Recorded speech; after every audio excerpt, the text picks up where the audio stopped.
Okay, so you know how sometimes the answer to a problem is so simple you almost miss it? Like, what if I told you folding paper boats could be just as helpful as, say, updating your resume after losing a job? I can see why that might raise an eyebrow or two. Totally. Especially when you're in that headspace of applications and interviews and feeling the pressure to, figure things out. It's easy to feel like you need to be doing something big and important to get back on track. Exactly. But then you stumble across something like paper boats and quiet minds, and it makes you wonder, what if there's something to that? What if those unproductive activities are actually doing more than we realize? And that's what's so intriguing here, because we're not just talking about some vague idea of feeling better. There's a growing body of research that shows a real connection between things like crafting and actual measurable mental health benefits. It's like, finally, we're catching up to what our grandparents have been saying all along. Right. Think about art therapy, or even just the explosion of mindfulness practices, meditation, mindful breathing. All of that taps into a similar space. Okay, that makes sense. But in this excerpt we're diving into, our protagonist definitely doesn't start out buying it. They're at that point where they're feeling lost, jobless, the whole 9 yards.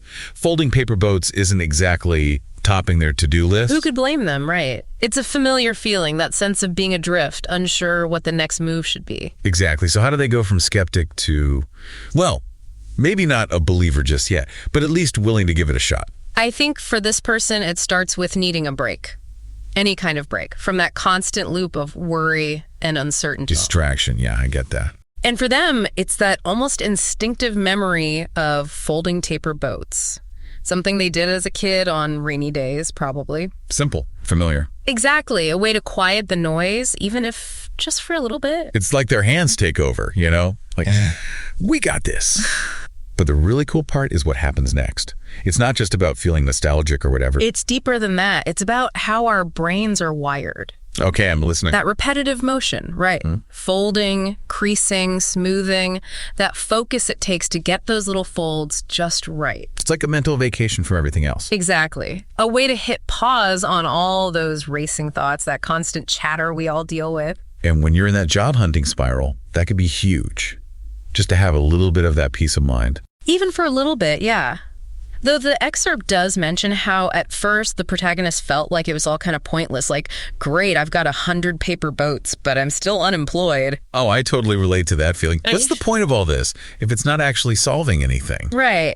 We're so programmed to focus on the end result, on what we get for our efforts. We want something to show for it, for sure. Exactly.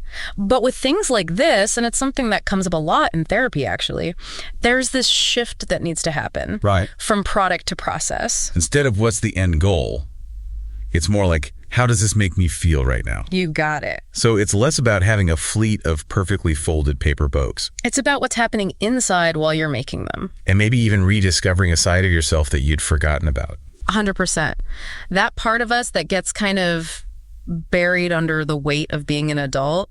As kids, we do things simply because they bring us joy, right? No ulterior motives. Exactly. It's pure intrinsic motivation, the joy of creation for its own sake. But then we grow up and suddenly we need external validation, gold stars, promotions, that kind of thing. It's like we forget how to just be. Okay, can we talk about that part with the rain? That scene really struck a chord with me. It's such a turning point in the story, right? They're outside, it's pouring rain, and they're putting paper boats into puddles, which I'm not going to lie, could look a little concerning depending on how many boats we're talking about. Yeah, someone might call for a wellness check. But then this neighbor walks by, and instead of judging, they're curious. And our protagonist, instead of just brushing it off, they actually open up, they explain what they're doing. That's a vulnerable thing to do. It's scary to let someone see you like that. Totally. But that vulnerability, it creates this opening because the neighbor, instead of walking away, they actually join in. No way. Yeah. And suddenly you have this shared experience, this unexpected moment of connection. I love that. And it makes you think, how often do we miss out on those little moments? We're so wrapped up in our own stuff that we forget to look around to see who else might be out there feeling the same way. It's a good reminder that we're not alone in this. And it makes you question, what is success anyway? Here you have these two people brought together by paper boats and rain, finding comfort and connection in a way that has nothing to do with our usual definitions of achievement.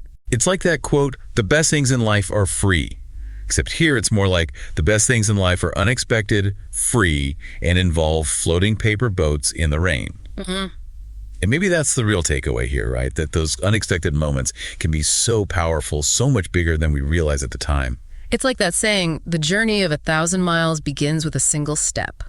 But in this case, it's more like the journey back to yourself might just begin with a single paper boat. And maybe a little rain. But seriously, the excerpt ends with this realization hitting our protagonist. They're watching these paper boats float away, and it's like a light bulb goes off. It wasn't just about filling the time, right? It was about rediscovering something they thought was gone. That creative part of themselves. Yes, that spark. And that even without a job title or a paycheck, they still have something valuable to offer the world. It really makes you think, how often do we let those external markers of success overshadow our own sense of worth? It's like we're so busy trying to prove our value to everyone else that we forget to recognize it in ourselves. And maybe, just maybe, tapping into that playful, creative side is one way to remember. Because that joy, that pure joy of creating just for the sake of it, that's something no one can take away from you. It's yours. And whether it's paper boats or painting or writing bad poetry, whatever lights you up, it's worth making time for. Thanks for joining us for this deep dive. It's been a great reminder that sometimes the simplest things can have the biggest impact.